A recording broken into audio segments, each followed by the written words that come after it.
Side खबरों के लिए सब्सक्राइब करें फ्लेम मीडिया और उसके बाद बेल आइकन को प्रेस करें ताकि सबसे पहले आपको मिले एक्सक्लूसिव खबरें।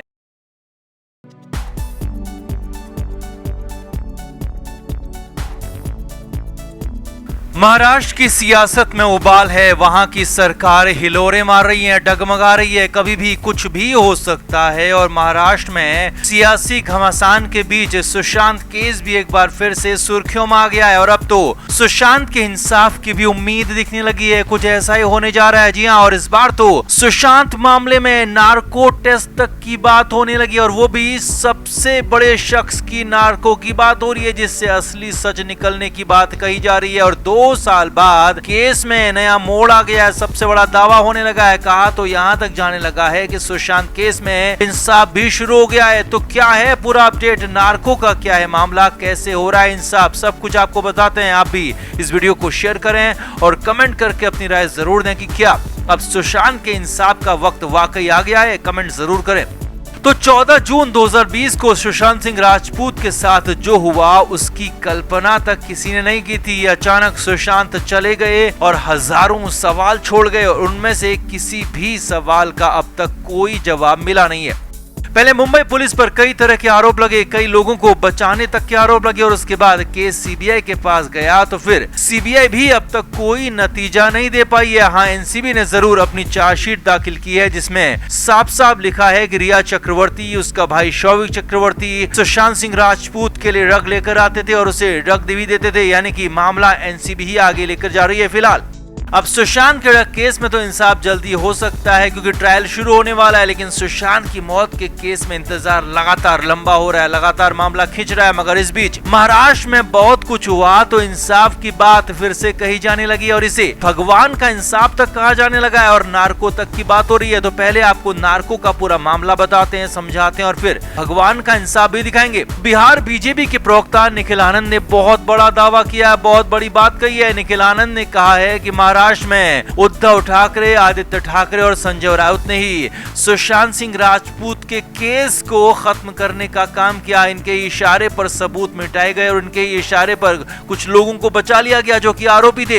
यही नहीं, निखिल आनंद यहीं पर नहीं रुके। निखिल आनंद ने ट्वीट में आगे कहा कि संजय राउत ने इनके लिए भोंपू का काम किया, इन्होंने जो कहा वो उन्होंने किया और नार्को टेस्ट तक की मांग कर डाली। जी हाँ, निखिल आनंद ने साफ साफ कहा कि बाप बेटे और भोंपू यानी कि उद्धव ठाकरे, आदित्य ठाकरे और संजय राउत का नार्को टेस्ट करवाया जाए तो सब कुछ साफ साफ निकल जाएगा। जी हाँ, निखिल आनंद ने ये बहुत बड़ी बात कह दी, बहुत बड़ा दावा कर दिया, सबसे बड़ा या कहें कि दावा कर दिया, सबसे बड़ी मांग कर दी कि इन तीनों लोगों का नार्को टेस्ट करवाया जाए और सब कुछ साफ हो जाएगा, पूरा सच सामने आ जाएगा, कहां पर गलत हुआ, किसने गलत किया और सुशांत सिंह राजपूत के साथ क्या क्या गलत हुआ नार्को टेस्ट में, सब कुछ सामने आ जाएगा। जी हाँ, ये बहुत बड़ी मांग है, नार्को टेस्ट की मांग हो रही है और वो भी किसी और के नार्को की नहीं बल्कि महाराष्ट्र में सबसे बड़े पद पर बैठे शख्स की, उनके बेटे की और उनकी पार्टी के प्रवक्ता की, ताकि सच निकाला जा सके। अब हालांकि निखिल आनंद ने ये नहीं बताया कि वो क्या सच बताना चाहते हैं, क्या सच निकालना चाहते हैं, क्या वो कुछ जानते हैं, लेकिन नार्को टेस्ट करवाने की मांग जरूर कर दी। अब आगे बढ़ने से पहले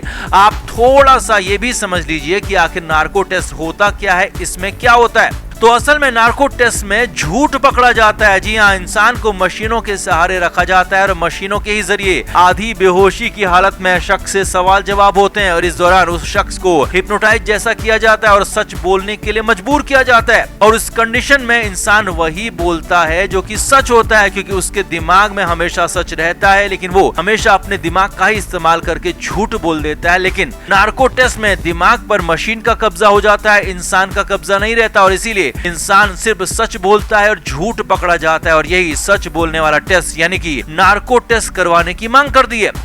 निखिल आनंद ने तो यहाँ तक कह दिया कि सबूत मिटा दिए, लेकिन भाग्य कैसे मिटाओगे। जी हाँ, निखिल आनंद ने ये भी बहुत बड़ा दावा किया कि सुशांत सिंह राजपूत के साथ साथ दिशा सालियान केस में भी सबूत मिटा दिए गए, लेकिन अब भाग्य जवाब दे रहा है, भाग्य दिख रहा है। और महाराष्ट्र में हो रही उठापटक को भी निखिल आनंद ने सुशांत सिंह राजपूत के केस के साथ जोड़ दिया, साफ साफ कह दिया कि ये सुशांत का ही इंसाफ है, ये ईश्वर का इंसाफ है, भगवान का इंसाफ है, क्योंकि पुलिस, जांच एजेंसियां, सीबीआई भले ही इंसाफ नहीं कर पाई, आगे भी हो सकता है इंसाफ इनसे ना हो पाए, लेकिन भगवान इंसाफ कर रहा है। निखिल आनंद ने यहाँ पर कह दिया कि अगर महाराष्ट्र में सरकार जाती है तो फिर ये भी सुशांत मामले में भगवान का इंसाफ ही होगा। जी हाँ, ये बहुत बड़ी बात निखिल आनंद ने कह दी, बहुत बड़ा दावा किया है निखिल आनंद ने यहाँ पर कि सुशांत सिंह राजपूत का सच बहुत जल्द सामने आएगा और सुशांत को जल्द से जल्द इंसाफ भी मिलेगा, क्योंकि अब काउंटडाउन शुरू हो गया। हालांकि फिल्म मीडिया निखिल आनंद के दावों की पुष्टि नहीं करता है, लेकिन हाँ, आरोप बहुत बड़े हैं, दावे बहुत बड़े हैं और सीधे सीधे सबसे बड़े पद पर बैठे शख्स उद्धव ठाकरे, उनके बेटे आदित्य ठाकरे और संजय राउत पर ही ये आरोप लगाए गए हैं और साफ साफ कह दिया कि बहुत कुछ सुशांत मामले में छिपाया गया और उसे सामने लाने का वक्त आ गया, या फिर कहें कि वो खुद ही सामने आ जाएगा और नार्को टेस्ट तक की मांग कर दी। तो निखिल आनंद के इन दावों से आप कितना सहमत हैं, कमेंट करके आप भी जरूर बताएं और वीडियो को शेयर भी करें।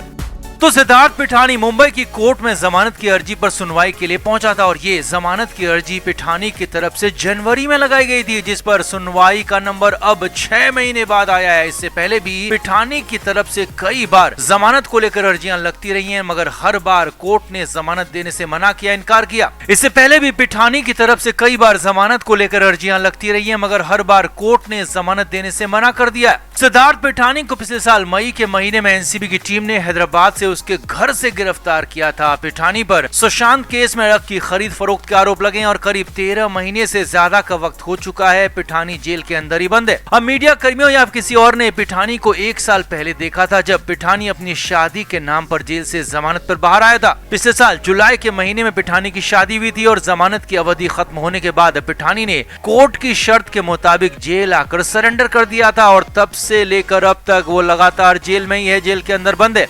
अब जब पिठानी 1 साल बाद जेल से बाहर निकला तो उसकी हालत देखकर हर किसी को हैरानी हुई। दरअसल सिद्धार्थ पिठानी मुंबई की कोर्ट में अपनी जमानत अर्जी पर सुनवाई के लिए जेल से कोर्ट में पेश किया गया था। इस दौरान कोर्ट के बाहर मौजूद मीडिया कर्मियों की भीड़ भी पिठानी को पहचान नहीं पाई, क्योंकि पहले के पिठानी के बजाय ये पिठानी शरीर में आधा हो चुका है। आंखों को देखकर लग रहा था कि जैसे कितने महीनों से पिठानी ठीक से सोया तक नहीं है। चेहरा लटका हुआ था, गाल अंदर पिचके हुए थे, गड्ढे पड़े हुए थे और वहाँ मौजूद मीडिया कर्मियों की माने तो पिठानी को देखकर लग रहा था कि जैसे वो लंबे समय से बीमार है। मीडिया कर्मियों की माने तो जब सिद्धार्थ पिठानी को जेल की गाड़ी से नीचे उतारा गया तो किसी ने भी नहीं पहचाना और पुलिस वाले उसे सीधे कोर्ट के अंदर ले गए। जब कोर्ट के अंदर पिठानी को ले जाया जा रहा था तब पिठानी के परिवार के सदस्यों को देखकर मीडिया कर्मियों को पता चला कि ये तो वही सुशांत सिंह राजपूत के फ्लैट में रहने वाला सिद्धार्थ पिठानी है। वाकई जेल का दूसरा नाम जहन्नुम क्यों है, ये पिठानी की हालत को देखकर अंदाजा साफ साफ लगाया जा सकता है, समझा जा सकता है। यही नहीं, कोर्ट में भी सुनवाई तो जमानत पर हुई लेकिन जमानत फिर अटक गई। जी हाँ, मामला फिर से पिठानी के लिए फंस गया, जमानत का मामला अटक गया है। अब ये तो रही हालत की बात, जमानत की बात, मगर पिठानी के केस में, सुशांत के केस में क्या चल रहा है वो भी आपको बताते हैं। तो हाल ही में एनसीबी की तरफ से एक नई चार्जशीट कोर्ट में दाखिल की गई है और इस चार्जशीट में रिया चक्रवर्ती, शौविक चक्रवर्ती के साथ ही सिद्धार्थ पिठानी का नाम भी शामिल है।